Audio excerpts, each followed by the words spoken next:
Hello बच्चों, आज हम सीखेंगे पूर्णांकों के योग एवं वैकलन के गुण। तो सबसे पहले आइए पूर्णांक के बारे में थोड़ा रिवीजन कर लेते हैं। इससे पहले हम पूर्णांकों के बारे में जैसे सीख चुके हैं, प्राकृत संख्याएं, उनके ऋणात्मक और जीरो मिलकर पूर्णांक कहलाते हैं। जीरो के दाईं तरफ सभी पॉजिटिव नंबर्स होते हैं और जीरो के बाईं तरफ सभी नेगेटिव या हम कहें ऋणात्मक संख्याएं होती हैं और ये सभी मिलकर पूर्णांक कहलाते हैं। तो पूर्णांकों के गुण चेक करने के लिए सबसे पहले हम चेक करते हैं कि पूर्णांक किस किस के सम्मिलित हैं। तो सबसे पहला हमारा योग। सम्मिलित को समझिए, जैसे हम दो पूर्णांकों को जोड़ते हैं और उनका जोड़ हमें पूर्णांक ही प्राप्त होता है, तो हम कहेंगे कि पूर्णांक योग के अंतर्गत सम्मिलित हैं। तो आइए पहले चेक करते हैं। हम कोई भी दो पूर्णांक ले लेते हैं। एक मैंने 3 ले लिया, एक मैंने -5 ले लिया। जब हम 3 और -5 को जोड़ेंगे तो देखिए, जैसे पहले भी सिखाया गया है ऐसे ही करके देखेंगे। 3 हमारे पास लड़के हैं और 5 हमारे पास लड़कियां। हम प्लस वालों को लड़के मान के चल पड़ते हैं और माइनस वालों को लड़कियां। इस तरह से जब हम सरल करेंगे तो हमें किसी भी प्रकार की कोई दिक्कत नहीं आएगी। तो देखिए, 3 हमारे पास लड़के हैं, 5 हमारे पास लड़कियां हैं। ज्यादा कौन है? लड़कियां हैं। तो लड़कियों का साइन कितनी ज्यादा है? 5 में से 3 गया, 2 लड़कियां। तो जब हम दो पूर्णांकों को जोड़ते हैं तो हमें जो रिजल्ट मिलता है वो क्या मिलता है? एक पूर्णांक ही मिलता है। अतः हम कहेंगे कि पूर्णांक योग के अंतर्गत सम्मिलित हैं। क्या कहेंगे? पूर्णांक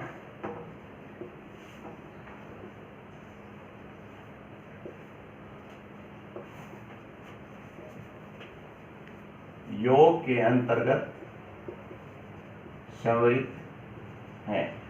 इसका मतलब क्या है कि जब हम दो पूर्णांकों को जोड़ते हैं तो हमें जो रिजल्ट मिलता है वो भी एक पूर्णांक ही मिलता है। आइए कुछ और नंबर ले लेते हैं। जैसे मैंने -3 ले लिया और दूसरा मैंने -4 ले लिया। जब हम इनको जोड़ेंगे, -3 प्लस -4, चेक कीजिए, ये 3 लड़कियां हैं, ये 4 लड़कियां हैं। टोटल कितनी हो गई? हमारे पास 7 लड़कियां हो गई। 7 क्या है? 7 भी एक पूर्णांक है। अतः हमारी बात सिद्ध होती है कि पूर्णांक योग के अंतर्गत सम्मिलित हैं। इसके अलावा भी आप 4-5 उदाहरण देके चेक कर सकते हैं कि पूर्णांक योग के अंतर्गत सम्मिलित है या नहीं है। नेक्स्ट हम चेक करते हैं कि क्या पूर्णांक वैकलन के अंतर्गत भी सम्मिलित हैं या नहीं है। आइए हम कोई दो संख्याएं लेते हैं, 3 और -5। हम इनको घटाते हैं। 3 -5। जैसा कि पहले भी सिखाया गया, इस तरह से जब ब्रैकेट के बाहर माइनस का निशान है तो ब्रैकेट के अंदर वाला चेंज होगा। या हम ये कहें कि जैसे ये माइनस है और ये ब्रैकेट के अंदर फिर माइनस है, मतलब माइनस माइनस के साथ गुणा है, तो क्या हो जाएगा? ये प्लस हो जाएगा। -5 क्या हो जाएगा? +5। और 3 + 5 हो गया 8। ये गुणा वाली चीजें पहले इनको देखते रहिए। जब हम प्लस को प्लस से गुणा करेंगे तो हमारे पास आएगा प्लस, जब हम माइनस को माइनस से गुणा करेंगे तो आएगा हमारे पास प्लस, और जब माइनस को प्लस से गुणा करेंगे तो आएगा हमारे पास माइनस। इस तरह से देखिए 3 भी हमारे पास एक पूर्णांक लिया था हमने, और -5 भी पूर्णांक, तो जो उत्तर आया वो क्या आया 8। 8 भी क्या है हमारे पास एक पूर्णांक है, तो हम कहेंगे कि पूर्णांक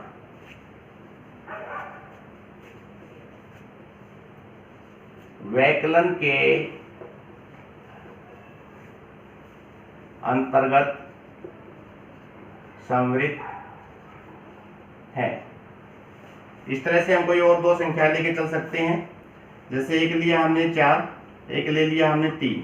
जब हम इनको घटाते हैं 4 - 3 = 1। 1 क्या है, ये भी एक पूर्णांक है। अतः हम कहेंगे कि पूर्णांक वैकलन के अंतर्गत संवृत हैं। आइए नेक्स्ट हम देखते हैं क्रम विनिमय गुण। क्रम विनिमय मतलब क्रम की अदला बदली करना। जैसे हम कोई 2 पूर्णांक ले लेते हैं, एक हमने ले लिया 4 और एक हमने ले लिया, हम 4 को -3 को जोड़ते हैं तो देखिए क्या आया, 4 लड़के 3 लड़कियां। ज्यादा कौन है, लड़के ज्यादा। कितना ज्यादा है, 1 ज्यादा है। जब हम इनके क्रम की अदला बदली करेंगे, मतलब ये हम पहले ले लेंगे -3 प्लस में 4, तो चेक कीजिए 3 लड़कियां 4 लड़के, ज्यादा कौन है, लड़के 1 ज्यादा है। तो हम क्या देखते हैं कि क्रम की अदला बदली करने के बाद भी जो जोड़ है वो समान रहता है। अतः हम कहेंगे कि पूर्णांक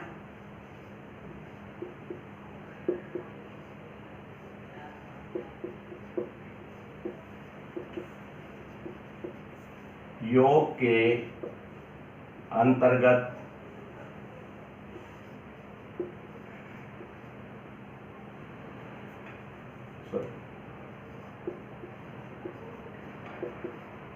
क्रम विनिमय है। मतलब क्या निकला इसका कि जब हम,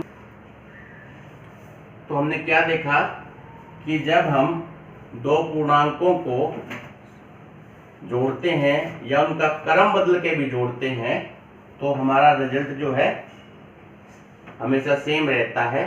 तो हम कहेंगे कि पूर्णांक योग के अंतर्गत क्रम विनिमय है। अब इसी को हम वैकलन के अंदर भी चेक करेंगे। हम संख्या यही ले लेते हैं 4 और -3।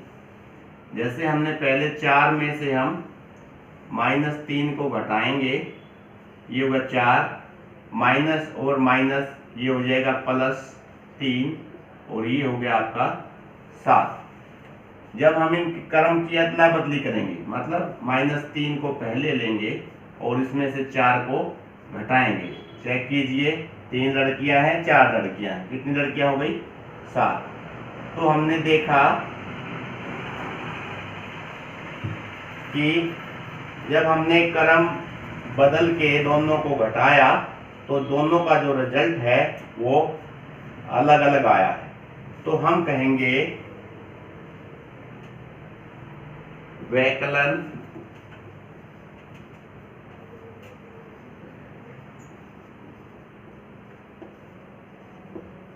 क्रम विनिमय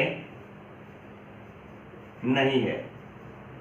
मतलब जब हम 2 पूर्णांकों को स्थानों को अदल बदल करते हैं, उनके क्रम को अदला बदली कर देते हैं और हम घटाते हैं तो रिजल्ट जो है हमेशा समान नहीं रहता। इसलिए हम कहेंगे कि वैकलन क्रम विनिमय नहीं है। या हम कहें कि जब हम 2 पूर्णांकों को घटाते हैं तो हमें उनका क्रम की अदला बदली नहीं कर सकते।